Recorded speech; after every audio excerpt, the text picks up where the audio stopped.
Bismillahirrahmanirrahim. Assalamualaikum warahmatullahi wabarakatuh dan selamat pagi. Yang berbahagia Datuk Abdul Latif bin Haji Abu Seman, Ketua Pengarah Perbadanan Produktiviti Malaysia, MPC, wakil-wakil daripada pihak berkuasa Malaysia, pegawai-pegawai kanan kerajaan, penjawat awam serta komuniti perniagaan, tuan-tuan dan puan yang dihormati sekalian. Saya ingin memanjatkan kesyukuran kepada Allah SWT dengan keizinannya dapat kita bertemu secara maya pada pagi ini. Selamat datang kepada semua para hadirin ke Majlis Pelancaran Laman Sesawang Garis Panduan Pelesenan Malaysia, MyGP, dan sesi taklimat tata cara pematuhan Garis Panduan Pelesenan Perniagaan dengan bertemakan integriti pemacu produktiviti. Terima kasih saya ucapkan kerana dapat meluangkan masa anda semua pada pagi ini. Dalam kesempatan ini, saya merakamkan penghargaan dan ucapan syabas serta tahniah kepada Yang Berbahagia Datuk Abdul Latif Haji Abu Seman, Ketua Pengarah Perbadanan Produktiviti Malaysia serta pegawai MPC di atas komitmen yang telah diberikan dalam memudah cara pelaksanaan inisiatif 2.1.6 di bawah Pelan Anti Rasuah Nasional NECP, iaitu membentuk mekanisme yang kukuh dan efektif dalam proses pengeluaran lesen dan permit. Inisiatif ini adalah salah satu usaha penting dalam NECP untuk memperkukuh dan merekayasa perkhidmatan sektor awam ke arah penyampaian yang lebih tangkas, responsif dan berintegriti. Jutaan terima kasih juga ditujukan kepada kementerian, agensi, jabatan kerajaan dan pihak berkuasa Malaysia, PBM, yang telah terlibat dalam pelaksanaan inisiatif ini sejak tahun yang lepas.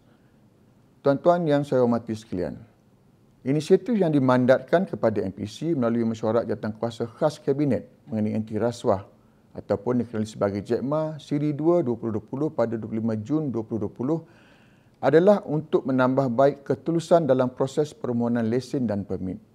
Sehingga September 2021, usaha sama erat semua pihak yang melibatkan 14 kementerian dan 70 agensi telah membuahkan hasil yang memberangsangkan di mana 617 pelesenan perniagaan telah disemak.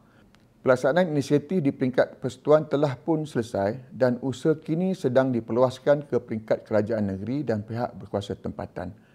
Hasil yang dicapai sehingga kini tidak akan dapat direalisasikan tanpa kerjasama daripada semua pihak. Sekali lagi, syabas dan tahniah saya ucapkan di atas komitmen yang telah diberikan. Pelancaran laman sesawang MyGP merupakan sebahagian daripada usaha pengukuhan inisiatif 2.1.6 berteraskan pemantapan integriti dan ketulusan melalui platform digital yang mempermudahkan capaian kepada garis panduan pelesenan perniagaan sediada. Inisiatif ini merupakan usaha untuk mencapai matlamat agenda negara dalam meningkatkan integriti, mengurangkan rasuah dan salah laku serta menambah baik kecekapan kerajaan.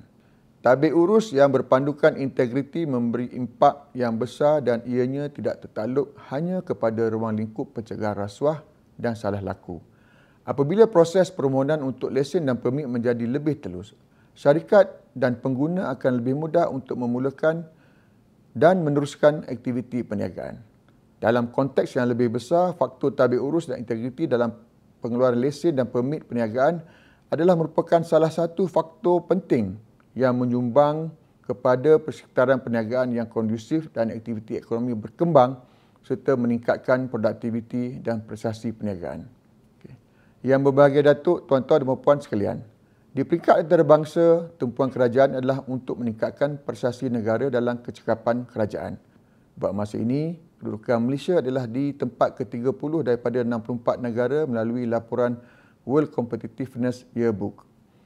Dalam garis panduan yang lengkap dan telus, ia juga akan menyumbang kepada kualiti peraturan yang lebih baik dan dapat menyokong prestasi negara di dalam Worldwide Governance Indicator WGI yang dikeluarkan oleh Bank Dunia.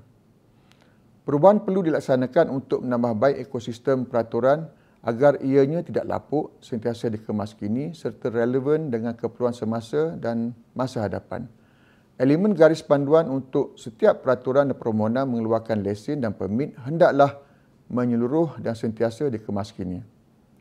Saya menyarankan agar semua pejabat awam dapat memberikan kerjasama kepada MPC dalam menjayakan inisiatif ini.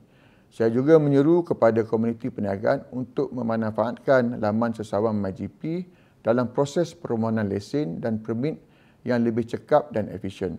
Akhir kata, dengan lafaz Bismillahirrahmanirrahim, saya melancarkan laman sesawan garis panduan pelesenan Malaysia, MyGP. Sekian, wabillahi taufiq wa hidayah. Wassalamualaikum warahmatullahi wabarakatuh.